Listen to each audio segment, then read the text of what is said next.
Electrochemical cells. In an early battery like this, we have zinc and copper on respective ends. What happens to the electron? The electrons come from the zinc and goes into the copper. Why is this the case? When you look at a chart like this, which is a reduction potential scale chart, where is the copper? Copper is right over there. It has a number of 0.34. Okay, so where is the zinc?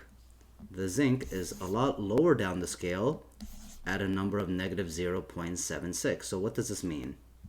It means that this copper over here, because it's higher up, right, as you can see over here, the higher up you go, there is an increased strength as oxidizing agent. So this here would be the oxidizing agent in respect of these two metals, okay? Well, if it's an oxidizing agent, that means it is the one that is being reduced, okay? So if this one is being reduced and acts as an oxidizing agent, that means the other one, zinc in that case, would be the one that is being oxidized. And oxidation is loss of electrons, so that's what's happening over here. So there was a conversion of this chemical energy into electrical energy. Electrical energy is just pretty much electricity, and it's the flow of electrons or current, also known as abbreviated as I. Okay, so galvanic cells use redox reactions to convert what we just talked about, those energy conversions, via spontaneity. As you can see over here, this is a type of galvanic cell known as a daniell cell.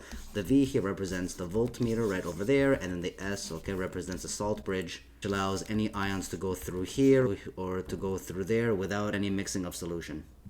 So let's answer this question. Oxidation and reduction, where is it occurring if we are dealing with zinc and magnesium? Well, let's look at those on the chart. As you can see, zinc is higher up on the scale than magnesium, which means this one over here is going to be the one that is reduced more, so that means Mg is the one that is being oxidized. So electron should come out, so 2 electrons, because its charge is obviously a 2, it comes out, goes towards the zinc right through the voltmeter and lands onto the zinc electrode. If 2 electrons get out, okay, what else has to get out? Well, the Mg2+ needs to get out as well, okay, to balance out neutrality. So now whatever was in here, right, the Mg2+ now goes out into the solution over there.